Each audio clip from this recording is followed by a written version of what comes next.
Hi, Professor. My name is Manmeet Singh, and I'm the team leader of Group 7. As you can see, my group mates are Prisha Verma, me, myself, Manmeet Singh, Hemantur, and Ashit Mehta. So we have divided the presentation into like 4 parts. So I'm just beginning the presentation. So introduction: what is media training?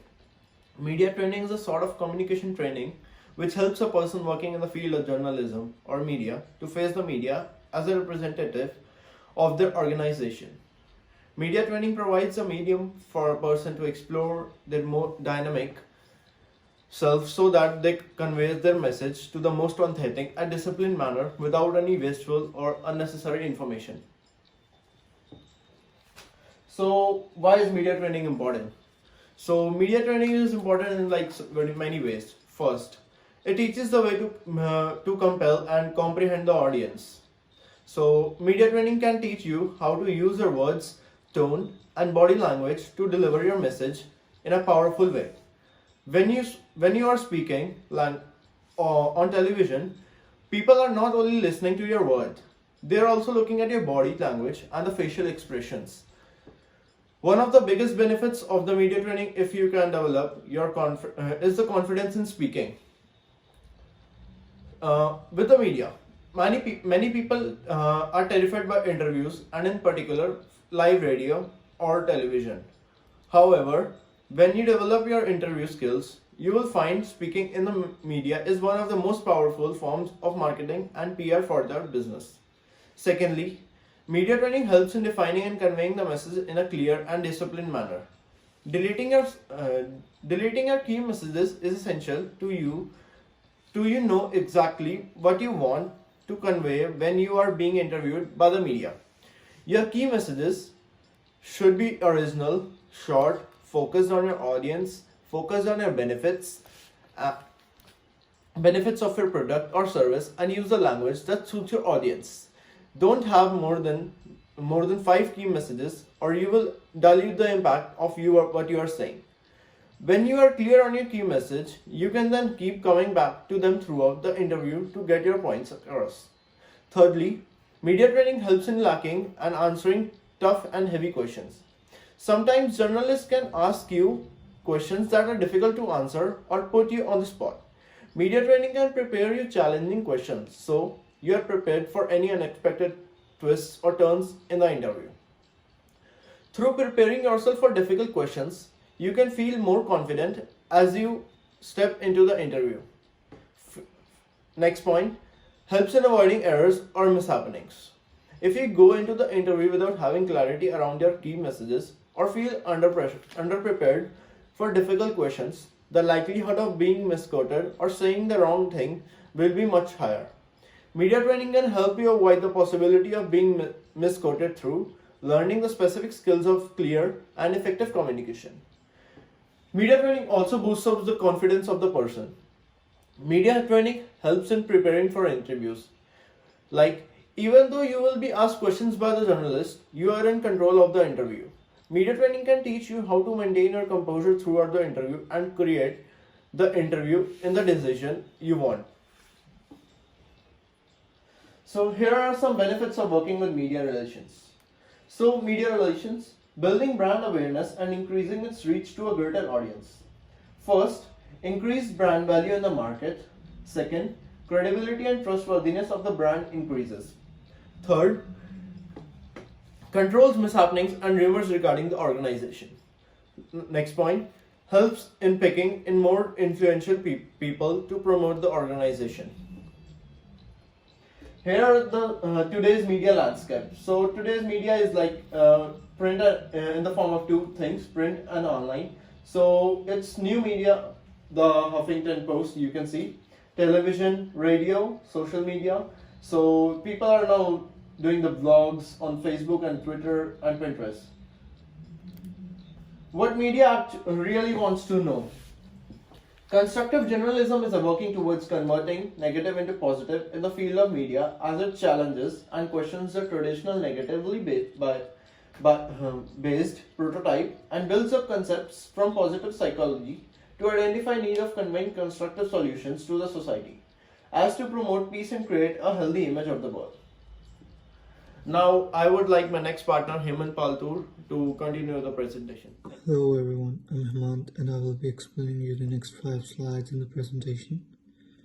The first slide is roles of an interviewer and an interviewee. Let's begin with the interviewer's roles.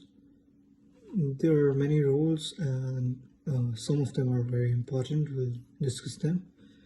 The very first one is attempt to comfort an interviewee. They should have to make an attempt and make an atmosphere which makes the interviewee feel comfortable. The other one is offer interviewee time to respond. They have to let their interview answer according to their own convenience. They should let them have this opportunity and they should provide them this time. The other one is that the last one is that they should let the interviewee do the greater part of talking and they should not interrupt them too much, and they should let them talk and they should analyze according to how do they answer and all. And let's now turn to the roles of an interviewee. So one should try to keep calm and stay certain. The other one is try to work out the standards and procedures and degree of the meeting. And the last one, it's an important one. One should attempt to screen one's own presentation and survey the impression he is going to give to the interviewers. Let's move to the second slide. The second slide is how to prepare for an interview. Now, this one is a very common question and it's asked by almost everyone once in a lifetime. But to prepare for an interview is not tough. It's just a matter of 3 simple things. The first one is to examine your job description. We need to be certain that what we are going for, what we are going to pursue as our job. The other one is consider if you are qualified for the job or not by looking at your own qualifications for sure. And the last one is to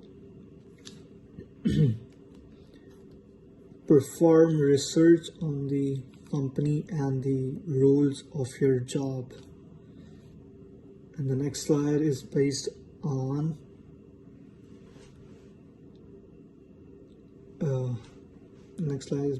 what to say and what not to say to in an interview. So let's begin with what to say. One should provide facts when answering any question. The next one is that one should give correct information. And the other one is that you should make sure that you tell them about your future plans with the company if you're hired. Now, what not to say? What's not to say is that you should not provide too much of personal information. The second one is not to address your weaknesses. Third one is that you should not discuss the salary unless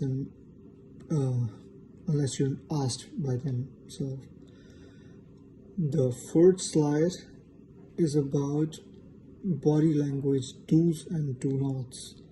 So the do's are that you should be confident, you should show the right amount of energy, maintain an eye contact, smile and match the standards of the interview. And do nots, on the other hand, are not to touch your face and hair too much, not to move too much, do not stare at the interviewer and do not look here and there and get distracted. And the last slide I'm going to talk about is how to learn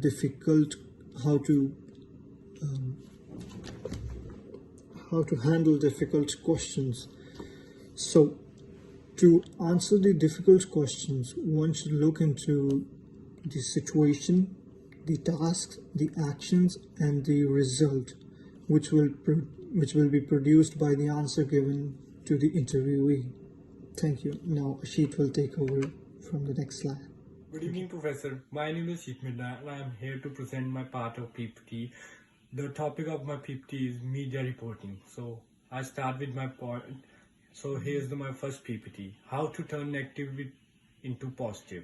Constructive journalism is working towards converting negative and into positive in the field of media as it challenges and questions the traditional negatively based prototype and builds by concept from positive psychology to identify the need for conveying constructive solutions to the society as to promote peace and create healthy image of the world. So my second PPT is stay on track defining the key messages. Key messages are central matters of data you need your crowd to hear, comprehend, and keep in mind. They are scaled down simulations that express what you do, why you do it, how you are unique, and what esteem you are bringing to partners. Key messages explain meaning and give the takeaway features of the issue you need to impact. So the third slide is saying how to dress during TV interview. For the most part, a prospective employer meets up calls for you to wear proficient or business clothing. For men, the way mean a suit coat and slack with a shirt and a tie, or a sweater and a bottom down. For ladies, a pullover and dress pants, or a suit skirt which is neither too short too long. So thank you so much. It was my part. The interviewee can also exercise some rights when giving an interview. The person has the right to demand another presence during a meeting. The person can stop the meeting whenever he or she feels like. The person has the right to decline a meeting beforehand or find another person to do it. The interviewee also has the right to decline a question if he or she is not comfortable with the script. What to expect after an interview? Never to keep your expectations high because sometimes your lines could be altered in an interview. Don't hope to be enormous aspect of the story. In an interview, the interviewer could also quote your rivals, so always be ready for that. Expect that sometimes you don't utilize by any means. Always remember that successful media interviews will result in a positive picture of the organization. It could also lead to many more media connections and continuous inclusion in the target distributions. It could also position you well against your rivals. Successful interviews can also produce a good article in your favor and impact journalists to see your organization as a central member in the market. There are some duties of a spokesperson which are as follows. First, to be the voice of the organization. Second, to be the master regarding your industry and to be the individual with the best effect whether coverage shows up or not. In conclusion, media training can be stated as more important than ever. Media training, with everything taken into account, encourages people to comprehend the media scenes and what makes news. Moreover, a person will increase his or her comprehension of how journalists talk and how they get their stories. It is essential that one starts preparing for media training as soon as possible because it takes one awful meeting or interview to banish one's reputation. Thank you.